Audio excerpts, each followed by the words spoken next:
जय हिंद दोस्तों, स्वागत है आपका आपके YouTube चैनल परीक्षा वाला में। दोस्तों आज की इस वीडियो में हम बात करने वाले हैं 10 सितंबर 2024 से बनने वाले महत्वपूर्ण करंट अफेयर्स के क्वेश्चन, जो दोस्तों सभी प्रतियोगी परीक्षाओं के लिए महत्वपूर्ण होने वाले हैं। तो दोस्तों बिना देरी किए हम शुरू करते हैं वीडियो को। सबसे पहला क्वेश्चन आज का ये है दोस्तों, हाल ही में पहली अंतर्राष्ट्रीय AI संधि पर कहाँ हस्ताक्षर किए गए। तो दोस्तों हाल ही में पहली अंतर्राष्ट्रीय AI संधि पर हस्ताक्षर कहाँ पर किए गए, तो इसका राइट आंसर दोस्तों हो जाएगा फ्रांस में यह हस्ताक्षर किए गए। यह संधि किसके किसके बीच होती है दोस्तों, अगर पूछे तो यह संधि दोस्तों आपको बता दें अमेरिका, इंग्लैंड और यूरोपियन यूनियन के बीच यह संधि हुआ है। किसके किसके बीच दोस्तों, अमेरिका, इंग्लैंड, यूरोपियन के बीच यह संधि हुआ है, पहली अंतर्राष्ट्रीय AI संधि, जो कि कहाँ पर हुआ है, फ्रांस में। और फ्रांस में दोस्तों अगर पूछे कहाँ पर हुआ है तो फ्रांस के स्ट्रासबर्ग में यह संधि का हस्ताक्षर हुआ है। अगर दोस्तों बताएं तो इसका उद्देश्य क्या है, इसका उद्देश्य यह है दोस्तों, कृत्रिम बुद्धिमत्ता मानव हित के लिए जरूरी है, यह इसका उद्देश्य होने वाला है। अब बात करें इंपॉर्टेंट क्वेश्चन की दोस्तों, यहीं पर तो इंपॉर्टेंट क्वेश्चन यह है कि UPSC का नया हेड किसे बनाया गया, तो इसका राइट आंसर हो जाएगा प्रीति सूदन को UPSC का नया हेड बनाया गया है। किसे बनाया गया, प्रीति सूदन को बनाया गया है, यह राइट आंसर हो जाएगा। अब बात करते हैं दूसरे क्वेश्चन की। दूसरा क्वेश्चन है दोस्तों, हाल ही में अरब दुनिया का पहला बराक परमाणु संयंत्र कहाँ स्थापित किया गया। तो दोस्तों हाल ही में अरब दुनिया का पहला बराक परमाणु संयंत्र कहाँ स्थापित किया गया, तो यह दोस्तों UAE में स्थापित किया गया। इसका फुल फॉर्म दोस्तों संयुक्त अरब अमीरात इसका फुल फॉर्म होता है, यहाँ पर स्थापित किया गया।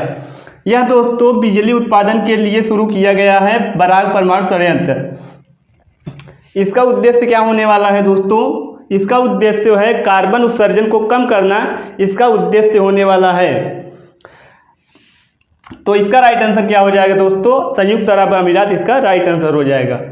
अब बात करें दोस्तों अरब देशों के नाम, तो दोस्तों अरब देशों के नाम की बात करें तो अरब देशों के नाम है दोस्तों Iran, Iraq, Bahrain, Qatar, UAE, Yemen, Saudi Arab, Jordan, Syria और तुर्की। ईरान की राजधानी दोस्तों क्या हो जाती है, ईरान की राजधानी तेहरान, और इराक की राजधानी बगदाद, बहरीन की राजधानी मनामा, बहरीन की राजधानी, और कतर की राजधानी दोहा, UAE संयुक्त अरब अमीरात की राजधानी दोस्तों क्या हो जाती है, अबू धाबी, यमन की राजधानी दोस्तों सना, और सऊदी अरब की राजधानी रियाद यहाँ की राजधानी है। और मुद्रा, सऊदी अरब की मुद्रा दोस्तों अगर बताएं तो यहाँ की मुद्रा रियाल यहाँ की मुद्रा है, रियाल दोस्तों मुद्रा है, और रियाद यहाँ की सऊदी अरब की राजधानी है। जॉर्डन की बात करें दोस्तों, जॉर्डन अम्मान, जॉर्डन की राजधानी अम्मान जॉर्डन की राजधानी है। सीरिया की राजधानी दशमिक सीरिया की राजधानी है। तुर्की की राजधानी अंकारा तुर्की की राजधानी है। ये दोस्तों अरब देशों के नाम हैं। अब बात करते हैं तीसरे क्वेश्चन की। तीसरा क्वेश्चन ये है दोस्तों, हाल ही में प्रकाशित नेचर का अध्ययन के अनुसार दुनिया का सबसे बड़ा प्लास्टिक प्रदूषण देश कौन सा है, तो दोस्तों इसका राइट आंसर हो जाएगा भारत। प्रकाशित नेचर अध्ययन के अनुसार दोस्तों दुनिया का सबसे प्लास्टिक प्रदूषक देश रहा है कौन सा, तो भारत इसका राइट आंसर हो जाएगा। अगर बात करें चीन की, तो चीन कौन से स्थान पर, तो चीन चौथे स्थान पर है प्लास्टिक प्रदूषक देश। किस स्थान पर है, चौथे स्थान पर, और पहले स्थान पर कौन है, तो भारत का राइट आंसर हो जाएगा। अब बात करते हैं अगला है, हाल ही में अल्जीरिया के राष्ट्रपति पद का चुनाव किसने जीता है, तो दोस्तों इसका राइट आंसर हो जाएगा अब्देल मजीद तेब्बौने ने अल्जीरिया के राष्ट्रपति पद का चुनाव जीता है। ये दोस्तों दूसरे बार राष्ट्रपति बन चुके हैं, जो कि अल्जीरिया के दूसरे राष्ट्रपति, सेकेंड बार राष्ट्रपति दोस्तों अब्देल मजीद तेब्बौने ने बने हैं। यह दोस्तों यहाँ पर आपको बता दें, यहाँ पर 98% वोट पड़ी थी, जिसमें से दोस्तों इन्होंने 95% वोट से इन्हें मिला है, और 95% वोटों से ये राष्ट्रपति पद के लिए नियुक्त किए जाते हैं। यहाँ यह महत्वपूर्ण क्वेश्चन बन जाता है दोस्तों। अब यहीं पर बात करें दोस्तों फ्रांस के प्रधानमंत्री पद किसे मिला दोस्तों, तो वर्तमान में फ्रांस के प्रधानमंत्री कौन हैं, तो मिशेल बार्नियर फ्रांस के प्रधानमंत्री बन चुके हैं। अगर यहीं पर महत्वपूर्ण क्वेश्चन की बात करें दोस्तों, भारत सरकार द्वारा लॉन्च की गई दूसरी परमाणु पनडुब्बी कौन सी है, तो इसका राइट आंसर हो जाएगा INS अरिहंत, इसका राइट आंसर हो जाएगा। भारत सरकार द्वारा लॉन्च की गई दूसरी परमाणु पनडुब्बी कौन सी है, तो INS अरिहंत, इसका राइट आंसर हो जाएगा। अब बात करते हैं अगले क्वेश्चन की। अगला क्वेश्चन है दोस्तों, हाल ही में चर्चा में रहा वायरस क्लेड 2 का संबंध किससे है, तो वायरस क्लेड दोस्तों इसका संबंध किससे है, तो इसका राइट आंसर दोस्तों आपको बता दें, इसका राइट आंसर हो जाएगा एमपॉक्स, जिसे दोस्तों मंकी पॉक्स कहा जाता है। यह दोस्तों किसके नाम पर, सबसे पहले दोस्तों बंदर से मानव में यह लक्षण दिखाई दिया, तो इसीलिए इसे मंकी पॉक्स नाम दिया गया। क्लेड 2 का संबंध दोस्तों पूछे किससे है, तो एमपॉक्स से इसका संबंध है। यह दोस्तों इसका लक्षण कैसे दिखता है, तो इसमें दोस्तों क्या होता है, बुखार और शरीर पर लाल दाने दिखने शुरू होते हैं मंकी पॉक्स में। तो दोस्तों इसका राइट आंसर हो जाएगा एमपॉक्स, इसका राइट आंसर हो जाएगा। अगर बात करें यहीं पर महत्वपूर्ण क्वेश्चन की, तो महत्वपूर्ण क्वेश्चन ये है दोस्तों, हाल ही में हिम उन्नति योजना किसने प्रारंभ किया है, दोस्तों हिम उन्नति योजना किसने शुरू किया है, तो इसका राइट आंसर हो जाएगा हिमाचल प्रदेश ने हिम उन्नति योजना शुरू किया है। अगला है दोस्तों, भारत का पहला संविधान संग्रहालय कहाँ स्थापित होगा, तो इसका राइट आंसर हो जाएगा हरियाणा में यह स्थापित होगा। पहला संविधान संग्रहालय हरियाणा में स्थापित किया जाएगा। अगला है, हाल ही में लखपति दीदी सम्मेलन कहाँ पर हुआ है, तो इसका राइट आंसर हो जाएगा महाराष्ट्र में लखपति दीदी सम्मेलन हुआ है, कहाँ पर, महाराष्ट्र में किया गया है। अब बात करते हैं अगले क्वेश्चन की। अगला क्वेश्चन है दोस्तों, इजराइल की टावर और अडानी समूह की सेमीकंडक्टर चिप परियोजना कहाँ विकसित करेंगे, तो दोस्तों यह किसके बीच है, टावर और अडानी समूह के बीच यह सेमीकंडक्टर परियोजना शुरू की जा रही है।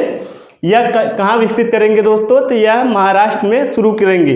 अगर पूछे महाराष्ट्र में कहाँ दोस्तों, तो महाराष्ट्र में रायगढ़ जिले में यह सेमीकंडक्टर चिप परियोजना विकसित करेंगे। महाराष्ट्र के रायगढ़ जिले में इसको शुरू किया जाएगा। अगर बात करें दोस्तों इसमें खर्च कितना आने वाला है, तो इसमें दोस्तों खर्च आने वाला है 83,000 करोड़ रुपए इसमें खर्च आने वाला है। सेमीकंडक्टर चिप परियोजना में 83,000 करोड़ रुपए कुल खर्च होने वाला है। अगर दोस्तों बात करें टावर कहाँ की कंपनी है, तो यह इजराइल की कंपनी है और अडानी समूह के बीच यह दोस्तों सेमीकंडक्टर चिप परियोजना शुरू की जा रही है। महाराष्ट्र में यह शुरू की जा रही है। अब बात करें दोस्तों महत्वपूर्ण क्वेश्चन की। महत्वपूर्ण क्वेश्चन है यह है, प्रधानमंत्री जीवन योजना का संबंध किससे है, प्रधानमंत्री जीवन योजना का संबंध किससे है दोस्तों, तो इसका संबंध जैव ईंधन से इसका संबंध है। इसका राइट आंसर हो जाएगा। अगला है दोस्तों, लोक लेखा समिति का अध्यक्ष किसे नियुक्त किया गया है, तो इसका राइट आंसर हो जाएगा केसी वेणुगोपाला को वर्तमान में लोक लेखा समिति का अध्यक्ष नियुक्त किया गया है। अगर बात करें लोक सेवा समिति की स्थापना दोस्तों, तो 1921 में इसकी स्थापना होती है। एक्ट की बात करें दोस्तों, एक्ट 1919 का एक्ट है, इसके तहत इसकी स्थापना की जाती है। 1921 में इसकी स्थापना की जाती है लोक लेखा समिति की। अब बात करते हैं अगले क्वेश्चन की। अगला क्वेश्चन है, हाल ही में रक्षा मंत्रालय ने AL-31 PFP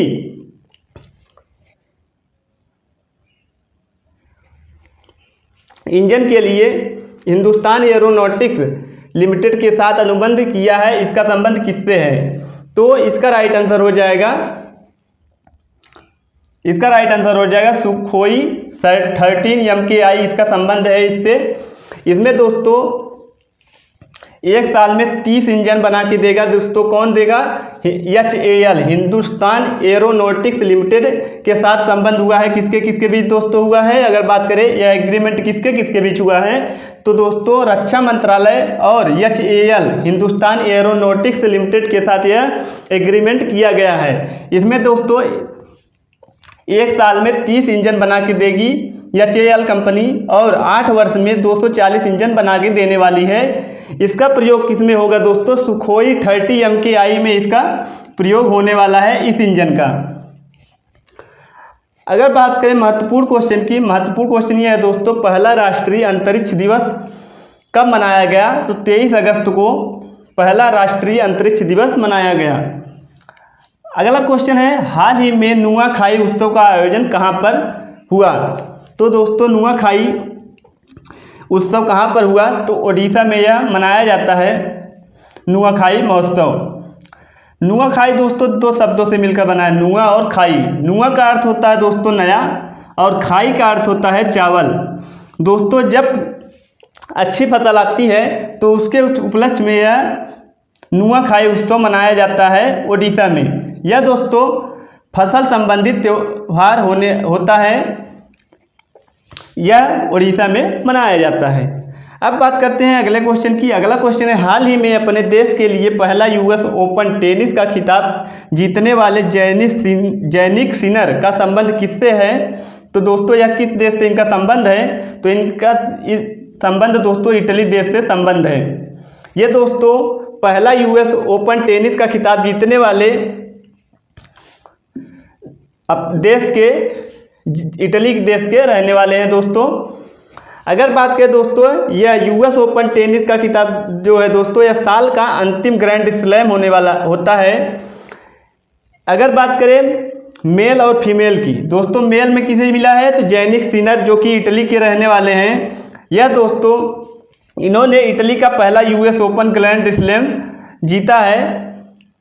और फीमेल की बात करें तो आयरन सबलेंका को मिला है यूएस ओपन टेनिस का खिताब दोस्तों। कि फीमेल में किसे मिला है? तो आयरन सबलेंका को मिला है, जो कि कहाँ की रहने वाली हैं? बेलारूस की रहने वाली हैं। और मेल की बात करें तो जैनिक सिनर जो कि इटली से इनका संबंध है, इन्हें मिला है पहला यूएस टेनिस का खिताब। अब बात करते हैं अगले क्वेश्चन की। अगला क्वेश्चन है दोस्तों, हाल ही में पहली एशियाई स्कूली छात्रा चैंपियन का खिताब किसने जीता है? तो दोस्तों हाल ही में एशियाई स्कूली छात्रा चैंपियन का खिताब किसने जीता है? तो इसका राइट आंसर हो जाएगा दीपाली थापा ने यह जीता है। किस खेल में जीता है? तो दोस्तों तो यह बॉक्सिंग खेल में इन्होंने पहली एशियाई स्कूली छात्रा चैंपियनशिप जीता है। यह दोस्तों पहली बार हुआ है। यह महत्वपूर्ण क्वेश्चन बन जाता है दोस्तों, यह पहली बार हुआ है एशियाई स्कूली छात्रा चैंपियन का खिताब, यह पहली बार हुआ है। इसका होस्ट कितने किया दोस्तों? तो इसका होस्ट करने वाला यूएई, इसका होस्ट करने वाला है संयुक्त अरब अमीरात, इसका होस्ट करने वाला है संयुक्त अरब अमीरात, इसका होस्ट करने वाला है। अब बात करें दोस्तों महत्वपूर्ण क्वेश्चन की। महत्वपूर्ण क्वेश्चन ये है दोस्तों, 2026 में जो एशियन गेम होने वाला है, इसमें दोस्तों योगासन को शामिल कर लिया गया है। 2026 में जो एशियन गेम होगा दोस्तों, उसमें योगासन को भी शामिल किया गया है। अगर बात करें 2026 का एशियन गेम कहाँ पर होगा, तो यह दोस्तों जापान में होने वाला है 2026 का एशियन गेम। ये रहे दोस्तों 10 सितंबर से बनने वाले महत्वपूर्ण करंट अफेयर्स के क्वेश्चन। हमारी वीडियो कैसी लगती है कमेंट बॉक्स में जरूर बताइएगा। अगर आपने हमारे चैनल पर सब्सक्राइब नहीं किया है तो जल्द से सब्सक्राइब कर लें, ताकि आने वाली हमारी हर एक वीडियो आप तक जल्द पहुँचे। मिलते हैं अगली वीडियो में, तब तक के लिए जय हिंद।